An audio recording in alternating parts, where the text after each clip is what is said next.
Le Festival de Cannes est aujourd'hui l'un des événements culturels les plus célèbres du monde.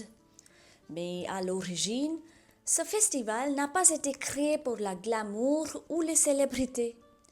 Dans les années 1930, certaines personnes trouvaient que la Mostra de Venise devenait trop influencée par la politique et les régimes fascistes. La France a donc voulu créer un festival plus libre consacré au cinéma international et à la liberté artistique. Le premier festival devait avoir lieu en 1939, mais il a été interrompu par le début de la Seconde Guerre mondiale. Le festival de Cannes est finalement lancé en 1946. Chaque année, des réalisateurs, des acteurs et des journalistes du monde entier s'y réunissent pour présenter et découvrir de nouveaux films. Aujourd'hui, la Palme d'Or, la récompense la plus prestigieuse du festival, est devenue l'un des prix les plus importants du cinéma mondial. Et Cannes est aussi célèbre pour ses tapis rouges, ses grandes premières et ses longues standing ovations.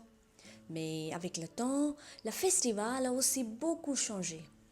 Aujourd'hui, Cannes attire non seulement les réalisateurs et les passionnés de cinéma, mais aussi les marques de luxe, les influenceurs et les médias du monde entier.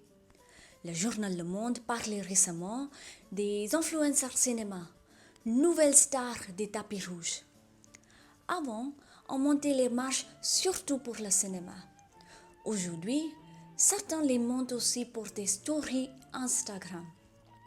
Avec les réseaux sociaux, chaque montée de marche devient presque un événement mondial.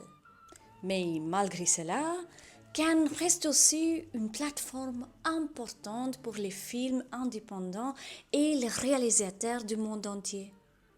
Finalement, le Festival de Cannes reflète peut-être parfaitement notre époque. Un mélange d'art, de cinéma, de prestige et de spectacle.